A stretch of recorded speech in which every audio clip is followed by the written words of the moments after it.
Isso aí, você tem se ligado na publicidade que está chegando na sua casa, você tem trabalhado com seus filhos, com as suas crianças, especialmente, os conceitos que são passados, aquilo que está sendo dito através de todas as peças publicitárias, precisa, né? Porque o papel da publicidade é mostrar o produto, é apresentar o produto, ele sempre vai querer vender positivamente, né? Cabe, então, a quem está ouvindo essa publicidade, ser crítico, né? Ter senso crítico, na verdade. Essa questão dos alimentos, gente, como é que vocês veem o papel da publicidade? A obesidade infantil é um problema hoje. A gente tem doenças cada vez mais atingindo as nossas crianças e a gente tem especialmente o setor de alimentos, né? Trabalhando muito para vender produtos que não são nada saudáveis. E aí, onde é que entra o CONAR numa hora dessa? Como é que é essa história? A opinião de vocês sobre isso? Talvez a regulamentação devesse estar no alimento. Se o alimento faz mal, comprovadamente mal, ele não deveria ser um mercado. Porque, dado que ele é um mercado, ele precisa da publicidade para escoar esse produto. Né? Vou dar um exemplo. Eu acabei de comentar, minha filha tem 2 anos, ela nunca viu um comercial de biscoito. Eu não dou biscoito. E ela vai para assim e as mães dão biscoito. E eu tenho que lidar com isso. Claro, e a criança sofre, porque todo mundo está comendo aquele biscoito e ela não pode comer. E aí, como é que essa preocupação ficou tão grande que a própria indústria se reinventou. Hoje em dia você tem biscoitos, não tem gordura trans, né? Tem menos açúcar, produtos integrais para criança. Porque passou a ser uma necessidade do consumidor. Se os pais estão mais preocupados com a alimentação dos seus filhos, o mercado vai ter que se reinventar. Consequentemente, a publicidade vai ter que se reinventar. Né? E a ciência vai crescendo, vai evoluindo, coisas que até então eram ruins passam a ser demonstradas pelo novo conhecimento de que aquilo não é ruim. A vovó dizia que tomar leite com manga dava congestão, você lembra disso? Hoje, qual é o sorvete de manga que não tem leite, né? Então, isso é um lado que a gente vê. Da mesma maneira que ela tocou na gordura trans. A gordura trans nunca se falou, até que eu disse, não, é cancerígeno. Aí houve aquela coisa... Que não é, né? E agora está voltando a falar sobre isso. Agora você vê interessante, como é que a gordura trans virou de vilão mocinho? Pressão da sociedade. Na medida que isso caiu na consciência e todo mundo começou a parar de comprar, aí voltou-se atrás e a propaganda veio já assim, 0% gordura trans. A indústria procurou um outro tipo de resultado, outro tipo de solução para que os biscoitinhos e as batatinhas continuassem crocantes, né? Então, isso, olha a sociedade trazendo a transformação. Você hoje vê muito claramente, no setor de franquias, que eu estou bastante ligado, uma preocupação hoje com a alimentação saudável. Você já vê novas redes de fast food que estão surgindo do zero, com outros conceitos. É a evolução, eu acho que tem esse movimento e que vai vir para fazer publicidade, apregoando todos os seus conceitos saudáveis e, de uma certa forma, concorrendo com o dito não saudável. E aí é a opinião pública, com força dos conhecimentos do que está disponível na internet, do que a gente vai formando de opinião, é que vai determinar o consumo ou não daqueles alimentos. Na época da gordura trans, tem uma ONG chamada Acatu, que deu uma pressão muito grande, esse consenso de que aquilo fazia mal se divulgou e a indústria teve que se rever seus conceitos, fazer e voltar à mídia já como da mesma maneira que a gente tem hoje. O não contém glúten. Eu recebi um alemão aqui no ano passado que ele falou assim, nossa, vocês estão tão maníacos com a questão do glúten, vocês estão botando que não contém glúten nem em água mineral, até em água mineral. É um cuidado excessivo, vocês estão bem aguerridos com isso, ele comentou. Então é isso, vai mudando, não contém glúten, a gordura trans, de repente já está sendo revista, enfim, tem todo um processo que vai determinando, separando o bem do mal e a gente vai formando opinião e consumindo o que é ruim, vai deixando de ser consumido e o que é melhor vai substituindo, né? O anexo 2 do Código de Autorregulamentação, ele foi atualizado o ano passado exatamente para atender às novas demandas de queixa quanto à obesidade. ele partiu primeiro de uma grande discussão com os próprios anunciantes para que eles reformulassem os códigos internos.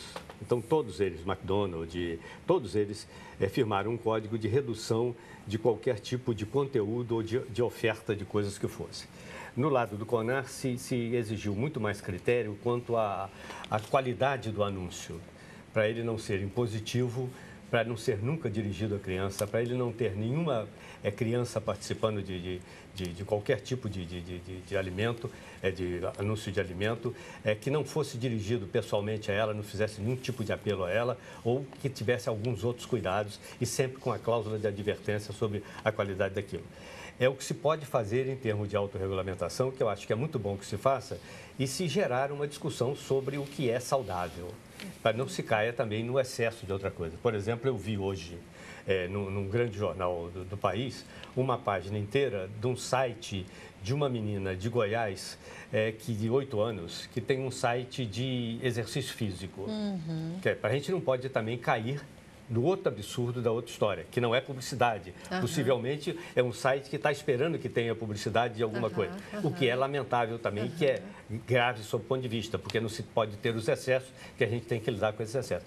Eu acho que nesse tempo a gente tem que ter uma dosagem bastante grande de bom senso e de interesse da população. Eu vou citar uma coisa para você que é interessante. A maioria dos anúncios mais graves são de monitoria do CONAR, que a gente chama de ex officio, quer dizer, eles são produzidos por própria denúncia do CONAR, porque a população reclama pouco. Ela reclama muito em algumas coisas que são organizadas. Por exemplo, se aparecer um anúncio que tiver um bicho, tá? Possivelmente amanhã tem 5.000 denúncias no CONAR contra aquele anúncio por algumas associações que cuidam de animais, o que é muito bom. Mas isso não existe, por exemplo, no outro lado. Quer dizer, o bom é que a população tome consciência e denuncie o anúncio para que ele possa ser julgado e possa se criar um conceito de criação. Até no aspecto didático, porque quem cria está olhando a jurisprudência do CONAR para saber até onde ele pode ir. Perfeito. Isso é extremamente importante do ponto de vista do equilíbrio. Você tem as incoerências também, interessante. Ele falou essa questão das associações de protetoras de animais, que todo mundo grita. Eu estava vendo uma matéria esses dias num jornal que dizia que uma empresa multinacional de dermocosméticos, ela tinha um problema muito grande, porque ela abandonou a pesquisa com animais no mundo inteiro e aqui no Brasil alguns tipos de dermocosméticos era exigido pela Anvisa que o teste fosse feito em animal antes. E agora? É verdade, é verdade. São Paulo, interior de São Paulo, isso causou invasão lá. Há pouco tempo no interior de São Paulo invadiram um laboratório que fazia com os beagles, os cachorrinhos. Trabalho, toda a experiência com os animais e tudo. Esse é um mundo globalizado, né? Esse é o mundo globalizado. Esse é o mundo globalizado, é verdade.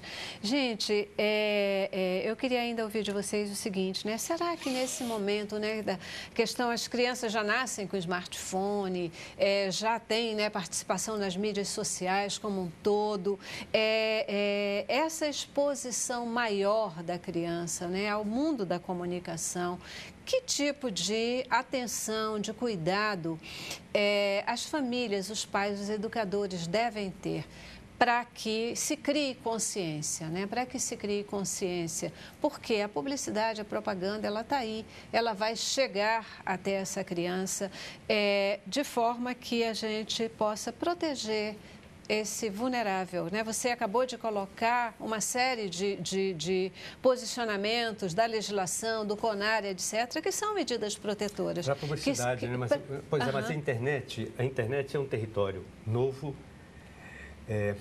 de uma liberdade que você não tem como controlar, salvo se você retirar a internet. Eu não quero virar Cuba, nem quero virar China. Claro, e não é para retirar, né? A gente tem que aprender a lidar. Complicado. Eu acho que o mundo que nós estamos começando a viver, que é o início de uma história, é um mundo que a gente vai ter que valorizar muito mais o papel do pai, da mãe e da escola. Essas três coisas são extremamente importantes, porque nós temos que criar um mecanismo de saber lidar com a publicidade ubíqua.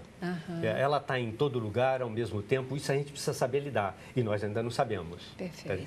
Proibir criança de usar o smartphone é uma bobagem, porque o mundo está aí, não tem como proibir. Entende? Acompanhar, sim, é preciso acompanhar e explicar. Eu acho que nós precisamos acabar com o diálogo de mudos, tá? Nós passamos um tempo muito grande na história recente da gente que a família passou a ficar paralisada na sala, com a televisão ligada e ninguém discutia e ninguém falava, todo mundo estava ouvindo. Então, a gente precisa ter os intervalos de vida. Quais são os intervalos de vida? É um intervalo para discutir a realidade que nós estamos vivendo. Show. E esse é o papel que nós temos que exercer. Show. Entende? Perfeito, perfeito.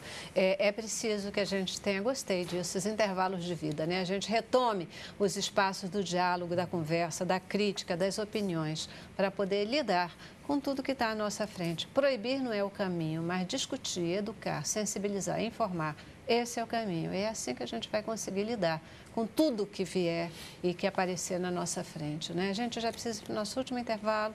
Volto já para as nossas considerações finais, tá bom? Vamos lá.